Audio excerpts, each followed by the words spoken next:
All right, so I want to show you guys off some stuff I've been doing with Pinball Designer. So here I am just making a simple layout here. Bought a bunch of parts from Pinball Life, scanned them into my software. Yeah, so here I'm just placing some parts that I got so I could scan in. So I had pop bumpers, drop targets, flippers. So I'm just creating some walls, dropping some things around, putting some inserts in. And then you'll see basically we take this straight from the virtual world into a physical game. So here's the final layout. And there's the final game. So we go from that to here in literally about an hour or a couple hours when you include all the wiring and everything. So we got all the CNC data comes straight from Pinball Designer. We cut out the playfield directly from that.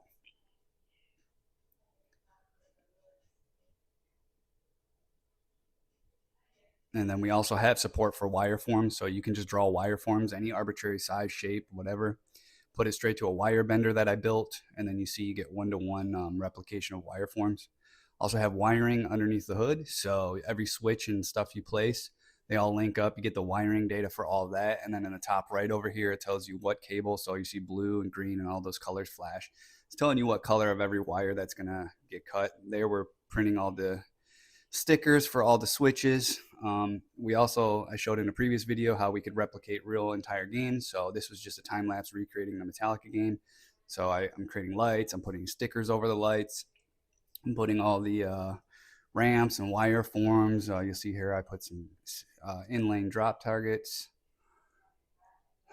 All these switches, all that. So we could just take a whole game and basically build any kind of game we want from scratch. And then we basically take all the movie clips that we get from wherever movie or whatever design we're doing, and we just program it right away in just a couple of minutes here. So I have support for music select screens, as you saw there.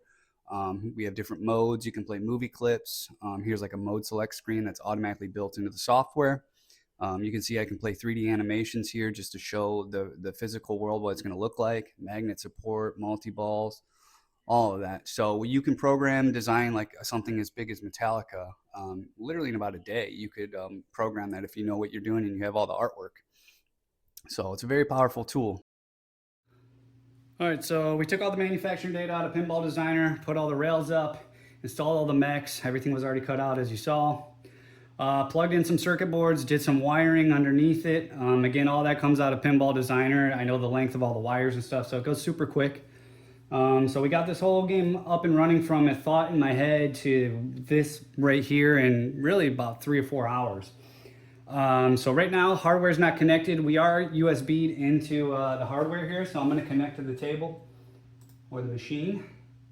So you see the 3 lights over here are white. They're red over here. That's just because the inserts are red. So I put them to be white underneath there. Let's see real quick. So if I go ahead and simulate putting in some coins and hit the start button, kicks me out a ball. Okay, so I got a new player. You see they're there. A little bit quick about the modes. So the Newton ball up the middle is what gives you the, what do you call those? Just the items you collect. So the parakeet that's dead, the briefcase, and then the pill bottle for the guy's ulcer. So when we go ahead and hit that, you see it hit the switch. I collected the bird, so it went from white to green. Now you can see it's lit. What else real quick? So, I mean, everything's running. All the switches are triggering. Pop bumper. So I'll just go through here, right? I can hit all these. So I hit 2 of those down. Starts the fight sequence. You should be able to hear the audio there. It's just coming out of my headset over here. So you hit any of the 3 drop target switches there. It starts the fight. So we're going to start collecting Lloyd, and when we do it, the light will go off. So if I take the ball and hit it there, we start fighting the guys in his little dream scene here. Okay, cool. We hit another one. Start fighting this guy. Kick him in the balls. Punch him in the balls. And we hit him again.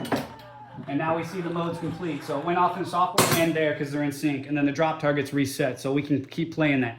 So now we've collected Lloyd. And you see over here that he is now, he went from black and white to actual full color. So again, we're achieving these things. So if I keep hitting the Newton ball up here, up the middle, I collect another item. The briefcase is now black. I can collect that again. Now the pill bottle has color.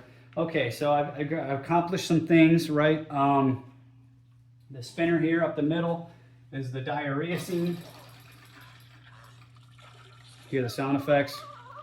So I'm gonna hit the spinner. It took the light off, so that's a third thing that I've accomplished. If I go into Pinball Designer over here on the side, we'll go to like the variables tab. So you can see the bird collected, the briefcase collected, medicine bottle, they're all one because they've been achieved. Lloyd was the fight scene there. We collected Lloyd, we collected Harry. We have not collected Mary yet, right? So that's a variable there, it's set to 0. How we collect that? Through the programming tab, we can see all the active versus complete. Again, I've completed all the items. Item complete is done. Harry is complete, that's the spinner. Lloyd, I've done that. It's active again, but I've already set the variable, but we can keep repeating that loop where we hit them and fight. So it's still active, but not complete. And then, what else? The toilet movie, the Harry scene, I'll always play it. As long as you hit the spinner, he'll just have diarrhea all day.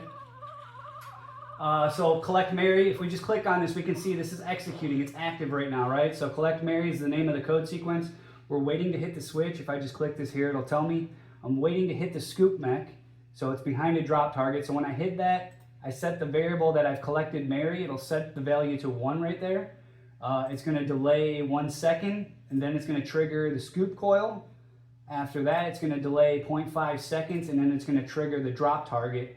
So it'll hit the scoop, pop it out, and then we know that the drop target needs to get reset. And then from there, we reset the whole sequence, so it just keeps going and going and going. So let's go ahead and do that and collect Mary. So again, we see it's active. We'll see it go to complete, and then we'll show you the variable tab where it's actually done. So I'm gonna go ahead and row game here. I hit her, hit it in the scoop, kicks it out, and then it reset the drop target there. So we see the drop target go up and down, both in the virtual world and the physical world. Pop bumper, pop bumper's going, cool. So I guess the only thing left to show you would be if I go into the the virtual world here and I just grab a ball and throw it. I'll knock this down just so you see. So Mary went down, it's down in both worlds. I kick the ball in here. You'll actually see the scoop kick. So you heard it kick in the real world because the virtual world told it, hey, there's a ball in here. You need to get it the hell out. So they both are all 100% in parity. And then all we got left to show is the flippers really. So let's see here. If I actually hit 2, I should get the auto coil here. I'm gonna kick it out. There we go, I got the ball kicked in. Got stuck over here, that's okay. But here we go, we're up and flipping. And you see the ball save light, you should have saw that. And you'll hear there's a little bit of flipper buzz. That's kind of like when Spooky went to their new boards, that's kind of what happened. I just need to get my hardware is really low budget and it has so many I/O pins that I could use. So I'm gonna upgrade that to something different, and that way the frequency will be better. You won't hear it, but you can hear the flipper buzz. And I also have the glass off, so it's not that bad actually. And that just hit a bunch of times because of the end of stroke switch.